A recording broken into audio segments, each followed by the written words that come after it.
Setiap pasangan, setiap manusia pasti menginginkan hidupnya bahagia dunia akhirat. Berbagai macam cara ditempuh oleh manusia, berbagai macam amalan dilakukan oleh mereka, berbagai macam usaha dan upaya telah dilaksanakan. Akan tetapi ada sebagian manusia yang merasa amalannya tidak membuahkan hasil, yang merasa usahanya tidak merubah hidupnya, yang merasa doa-doanya tidak ada hasilnya. Hal ini pernah disampaikan oleh salah seorang kepada ulama besar, yaitu Al-Imam Syekh Muhammad Ibn Athaillah As-Sakandari. Ada seseorang bertanya kepada Imam Muhammad Ibn Athaillah As-Sakandari. Orang tadi mengatakan, wahai Imam, aku tidak pernah ketinggalan tahajud. Salat duha pun telah aku istiqomahkan. Istighfar dan sholawat adalah amalanku setiap hari. Dan aku selalu meminta kepada Allah agar Allah melancarkan rezekiku. Akan tetapi sampai hari ini rezekiku tetap sempit. Berarti doa-doaku belum diijabah oleh Allah. Imam Ibn Athaillah mengatakan, doamu telah diijabah oleh Allah. Kamu tadi mengatakan, belum wahai Imam, doaku belum diijabah oleh Allah, hidupku belum berubah, rezekiku tetap sempit, dan aku belum bahagia. Imam Ibn Athaillah menjawab lagi, doamu telah diijabah oleh Allah. Akhirnya kamu tadi mengatakan, doa yang mana yang telah diijabah oleh Allah, wahai Imam? Kata-katamu tadi yang mengatakan hidupmu masih sempit, hidupmu masih susah, hidupmu belum bahagia, itulah yang diijabah oleh Allah Subhanahu wa Ta'ala.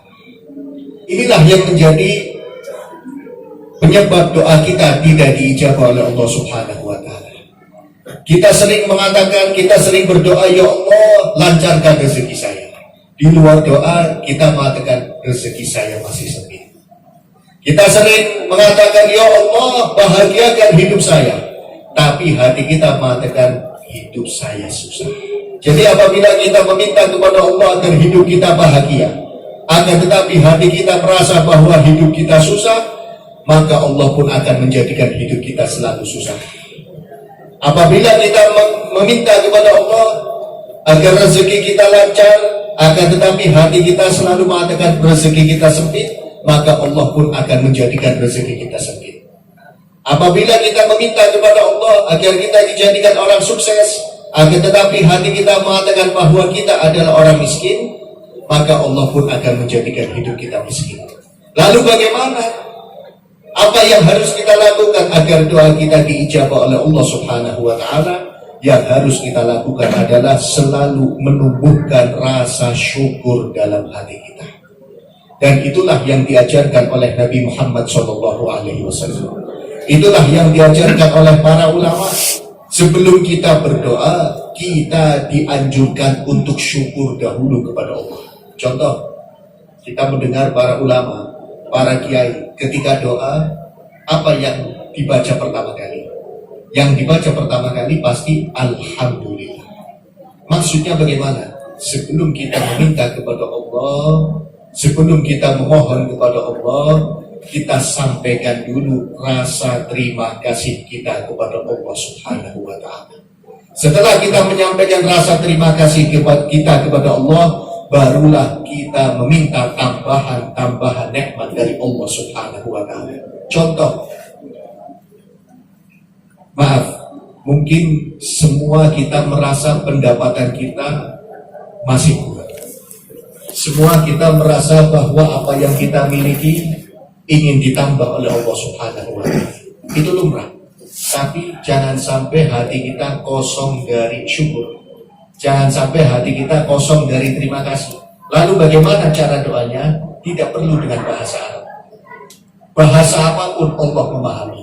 Bagaimana cara kita doa? Ketika kita akan berdoa, kita sebut-sebut dulu nikmat-nikmat yang telah Allah berikan kepada kita. Contoh, maaf, ada orang punya penghasilan setiap bulan sekitar 2 juta. Dia pengen penghasilannya 5 juta. Jangankan 5 juta, 50 juta, 500 juta, 5 miliar pun Allah mampu memberikan kepada kita. Tapi masalahnya, bisa tidak kita terima kasih kepada Allah Subhanahu wa Ta'ala? Bagaimana caranya? Ya Allah, alhamdulillah, saya setiap bulan telah Engkau beri rezeki 2 juta. Alhamdulillah, terima kasih ya Allah. Saya bahagia. Tapi saya mohon ditambah ya Allah. Ditambah yang lebih banyak lagi ya Allah. Ada orang pengen, maaf, memiliki rumah sendiri. Dia masih ikut mertua atau masih kontrak. Katakan kepada Allah, ya Allah, alhamdulillah, selama ini saya bisa ikut mertua saya. Selama ini saya bisa ikut orang tua saya. Selama ini saya bisa kontrak ya Allah. Tapi saya minta ya Allah agar saya bisa memiliki rumah sendiri. Menginginkan anaknya menjadi anak yang pandai. Katakan kepada Allah, ya Allah, alhamdulillah anak saya nurut. Alhamdulillah anak saya pintar. Alhamdulillah anak saya cerdas. Tapi tambahkanlah kecerdasannya ya Allah. Tambahkanlah kepandaiannya ya Allah. Tambahkanlah ketaatannya ya Allah. Jadi sebelum kita meminta, terima kasih dulu kita kepada Allah Subhanahu wa Ta'ala. Lalu apakah terima kasih kita kepada Allah dengan lesan kita cukup? Tidak. Kalau kita memang benar-benar terima kasih kepada Allah, kalau kita memang benar-benar bahagia atas karunia Allah, kalau kita memang benar-benar syukur kepada Allah, maka anggota badan kita pun akan kita ajak untuk selalu taat kepada Allah Subhanahu wa Ta'ala. Anggota badan kita pun akan selalu kita ajak untuk mendekatkan diri kepada Allah. Ketika kita mendengar azan, Allahu Akbar, Allahu Akbar, karena hati kita sudah terima kasih, kita tidak akan bisa mengatakan nanti dulu sholatnya masih jauh. Tidak. Yang ada dalam hati kita, ya Allah, saya sudah dikasih nikmat banyak oleh Allah, masa saya mau telat sholatnya? Akhirnya kita pun semangat untuk sholat. Ketika kita mendengar panggilan untuk menghadiri sebuah pengajian atau majelis yang baik, kita pun tidak akan mengatakan nantilah sebentar lagi. Kita akan mengatakan saya sudah dikasih banyak nikmat oleh Allah, masa saya masih malas ngaji. Ketika kita melihat tetangga kita membutuhkan bantuan kita tidak akan mungkin mengatakan nantilah bantuan. Yang ada, alhamdulillah saya hidupnya udah enak, masa saya nggak bantu orang lain. Sehingga hidup kita kepada Allah semakin baik dan hidup kita kepada sesama manusia pun semakin baik. Kalau hidup kita kepada Allah sudah semakin baik, hidup kita kepada sesama manusia sudah semakin baik, dijamin nasib kita pun akan dijadikan oleh Allah Subhanahu wa Ta'ala semakin baik. Sebagaimana dalam Al-Quran Allah Subhanahu wa Ta'ala berfirman, a'udzubillahi minasyaitonirrajim, man amila sholihan min dzakarin aw untha wa huwa mu'minun falanuhyiyannahu hayatan thayyibah. Barang siapa yang melakukan amal soleh dan dia selalu beriman kepada Allah, baik dia laki-laki maupun dia perempuan, kalau selalu istiqomah dalam menjalankan amal soleh, Allah berjanji pasti akan kami berikan kepada orang tersebut kehidupan yang baik. Dan amal soleh yang diterima oleh Allah adalah amal soleh yang didasari rasa ikhlas dan rasa syukur kita kepada Allah Subhanahu wa Ta'ala. Sekali lagi, walaupun kita memperbanyak tahajud, walaupun kita memperbanyak duha, walaupun kita memperbanyak baca Al-Quran, walaupun kita memperbanyak sholawat, walaupun kita memperbanyak istighfar, tapi kalau hati kita belum bisa mensyukuri nikmat-nikmat Allah Subhanahu wa Ta'ala, hidup kita pun tidak akan berubah selama-lamanya. Terakhir, sebagai bukti bahwa orang yang bersyukur itu hidupnya akan semakin bahagia. Pernah dalam kesempatan lain, Imam Ibn Athaillah kedatangan tamu. Tamu tadi pun mengatakan, wahai Imam, hidup saya kok selalu susah.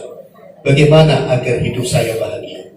Ternyata tamu tadi tidak diperintahkan oleh Al-Imam Ibn Athaillah untuk menambah tahajudnya, tidak. Tidak diperintahkan untuk menambah duhanya, tidak. Apa yang diperintahkan? Imam Ibn Athaillah bertanya, maaf, kamu punya baju baru? Punya. Kamu punya sarung yang bagus? Punya. Kamu punya sendal yang bagus? Punya. Kamu punya minyak wangi? Punya. Istrimu punya baju bagus? Punya. Istrimu punya minyak wangi? Punya. Sekarang kamu pulanglah ke rumahmu, mandi yang bersih, ganti baju yang bagus, pakailah minyak wangi, kemudian keluar dari rumah. Istrimu suruh pakai baju yang bagus, pakai minyak wangi, tunggu di rumah. Akhirnya orang tadi pun pulang. Sampai di rumah ditanya sama istrinya, wahai suamiku, amalan apa yang didapatkan dari Imam Ibn Athaillah? Sang suami mengatakan, kita cuma disuruh pakai baju bagus, mandi bersih, pakai minyak wangi. Kata istrinya, ayo kita laksanakan. Akhirnya suami istri tersebut mandi bersih, kemudian pakai baju yang bagus, pakai minyak wangi. Setelah itu suaminya keluar dari rumah. Hari itu ketika si suami tadi telah memakai baju bagus, telah memakai minyak wangi, ketika pulang dari rumah, ketika keluar dari rumah merasakan bahagia. Tiba-tiba hatinya merasakan bahagia. Ketemu orang senyum, diajak orang ngobrol nyambung. Subhanallah. Di tengah jalan dia ketemu temannya. Teman yang sering ketemu. Teman tadi mengatakan, wahai fulan, saya punya bisnis, saya punya usaha, tolong kamu yang pegang. Mendapatkan kepercayaan langsung dari orang lain. Dari mulai hari itu dia rezekinya lancar dan tambah lancar. Akhirnya dia datang lagi kepada Imam Ibn Athaillah. Wahai Imam, sekarang saya merasakan bahagia dan rezeki saya lancar. Saya mau tanya, kenapa waktu saya datang ke sini saya cuma disuruh pakai baju bagus sama minyak wangi? Kata Imam Ibn Athaillah, kalau kamu pakai baju bagus, kamu pakai minyak wangi, itu kamu sedang syukur kepada Allah. Dan syukur kepada Allah itu perintah Allah. Menampakkan nikmat itu perintah Allah. Di mana Allah dalam Al-Quran berfirman, wa amma bi ni'mati rabbika fahaddits. Dan dengan nikmat Tuhanmu tampakkan. Pakai baju yang bagus, pakai minyak wangi, senyum di wajahmu, itu menyebabkan Allah merahmatimu dan menyebabkan teman-temanmu juga menyukaimu dan mempercayaimu. Dari situlah datangnya rezeki. Artinya apa? Kita harus selalu mengusahakan agar hati kita merasakan bahagia. Kita harus selalu mengusahakan agar hati kita merasakan senang.